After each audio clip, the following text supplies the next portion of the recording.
Si tu as ce code d'erreur sur ton PC Windows après une mise à jour, tu es dans la bonne vidéo. Salut à tous, c'est Mélas de la chaîne 4DDIG français, j'espère que vous avez la forme. Si tu es en train d'essayer de faire une mise à jour Windows 10 et Windows 11 à la dernière version et que tu as ce problème de message d'erreur qui t'empêche de le faire, t'inquiète pas, dans cette vidéo je vais te montrer quelques solutions qui vont te permettre de régler ce problème assez facilement. Mais avant cela, n'hésite pas à liker la vidéo, la partager avec vos amis, de vous abonner à la chaîne si ce n'est pas le cas et activer la cloche pour être notifié de chaque nouvelle vidéo. Et sur ce, on passe directement à la suite de la vidéo. Avant de passer aux solutions, on va voir en quoi consiste cette erreur. Dans le monde souvent complexe des ordinateurs, l'erreur X87064 peut sembler intimidante, mais elle peut être démystifiée. Cette erreur souvent rencontrée lors de l'installation ou de mise à jour logicielle, elle indique généralement un problème lié à Windows Update ou Microsoft Installer. Elle peut être due à des fichiers système corrompus, à des conflits logiciels ou à des erreurs de configuration. Et on passe maintenant directement aux solutions. Et la première que je vous suggère, c'est tout simplement de réessayer de faire la mise à jour. Je te montre tout ça sur mon PC.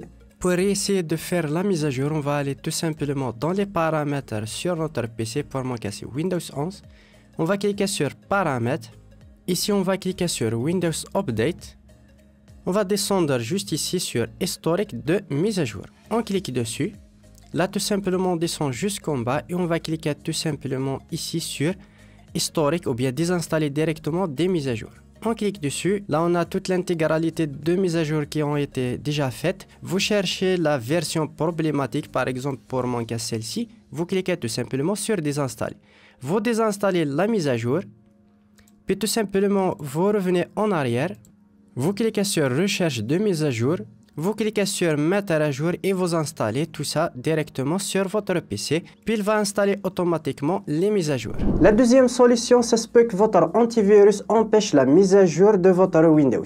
Pour ce faire, désactivez-le temporairement le temps que la mise à jour se fasse, puis réactivez-le. Si vous disposez d'un antivirus sur votre PC, il suffit par exemple ici, pour mon cas, de cliquer juste ici, puis bouton droit et cliquer tout simplement sur Quitter. Là, on vient de désactiver Kaspersky temporairement, puis après l'installation, je pourrais directement le réactiver en le cherchant juste ici, puis cliquer dessus pour réactiver votre antivirus. Troisième solution, on va utiliser une commande qui va vous permettre de scanner et réparer quelques erreurs Windows directement grâce à l'invite de commande. Pour ce faire, pour lancer la commande, on va ouvrir tout simplement le CMD en mode administrateur. Tout simplement, on clique sur administrateur juste ici. Là, tout simplement, vous tapez cette commande sfc /scannow et vous lancez tout simplement la commande. Vous attendez jusqu'à la fin, vous redémarrez votre PC et essayez à nouveau de mettre à jour votre PC. Quatrième solution, si vous avez des problèmes de démarrage à cause de cette mise à jour, je vous suggère d'utiliser directement le logiciel 4DDIG Windows Genius Boot. C'est un logiciel simple et intuitif qui va vous permettre de réparer n'importe quel type de problème lié à votre PC Windows. Le logiciel est hyper simple. Grâce à une clé USB, il va installer directement un programme dedans. Et tout simplement, grâce à un clic, il va vous permettre de réparer automatiquement les problèmes liés à votre démarrage Windows. En cas de perte de fichiers ou que vous avez utilisé un point de restauration et que vous avez perdu certains fichiers, je vous propose d'utiliser un logiciel professionnel qui va vous permettre de récupérer tout type de données sur votre PC. Et on va utiliser 4DDIG Data Recover. C'est un logiciel simple et intuitif. En quelques clics, vous pouvez récupérer tout type de fichiers sur votre PC, des photos, vidéos, documents importants, etc. Je te mets un lien directement dans la description pour en savoir plus et télécharger le logiciel. Je te mets un lien directement dans la description si tu veux en savoir plus et le télécharger. Sur ce, on passe aux explications. Voici l'interface du logiciel Tenorshare 4DDIG. Elle est assez simple, intuitive. Ici, on a les lecteurs locaux directement, le disque CD, etc. Les cartes mémoire, le bureau, corbeille. Vous pouvez sélectionner un dossier ou bien si vous êtes connecté au NAS. Ici à gauche, vous avez un scan précis, récupération de données d'un système en panne. J'ai déjà fait une vidéo que vous allez voir directement dans les fiches ou bien dans la chaîne. Vous pouvez réparer les photos endommagées ou bien vidéos endommagées. On va directement lancer une récupération. Pour mon cas, je vais sélectionner le disque D. Je vais cliquer sur Analyser. Là, on va sélectionner le type de fichier qu'on veut récupérer. Pour mon cas, je vais sélectionner photos, vidéos, documents, etc. Je vais cliquer sur Analyser. L'analyse peut prendre un certain temps, c'est assez rapide. Tout dépend bien sûr de votre PC et votre disque dur. Mais vous pouvez à tout moment arrêter le scan. Vous cliquez sur ici arrêter, puis sur arrêter. Là, vous pouvez trier directement sur vue fichier. Là, il va organiser les fichiers par photo, vidéo, document, audio, etc. Par exemple, pour les fichiers photo, vous cliquez dessus. Vous pouvez voir JPEG, PNG, GIF, etc. On peut directement les sélectionner. On peut bien sûr prévisualiser avant de récupérer pour voir les fichiers qu'on veut récupérer. Vous pouvez les sélectionner. Par exemple, je vais sélectionner quelques photos.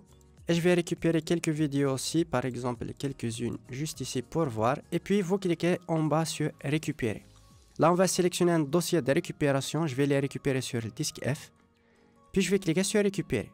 Là vous avez deux options, récupération seulement ou bien réparation et récupération. Là il va réparer les fichiers endommagés. On va cliquer sur la première option. On attend un petit peu que la récupération se fasse. Et voilà, la récupération est terminée. Je vais cliquer sur afficher. Et là, je peux voir directement mes fichiers. Je vais sélectionner les photos, par exemple. Là, je peux voir directement les images que je viens de récupérer, comme tu peux le voir ici. Je peux voir aussi les vidéos, comme tu peux le voir ici, avec la qualité originale. Ici, c'est une vidéo short YouTube. Là, mes vidéos miniatures. Là, les vidéos YouTube aussi, comme tu peux le voir avec la qualité originale. Voilà, on arrive au terme de cette vidéo. J'espère qu'elle vous aura plu. N'hésitez pas à me le faire part dans les commentaires. Lâchez un gros pouce bleu pour soutenir la chaîne. D'activer la cloche pour être notifié de chaque nouvelle vidéo. Et moi, je vous donne rendez-vous dans une prochaine vidéo.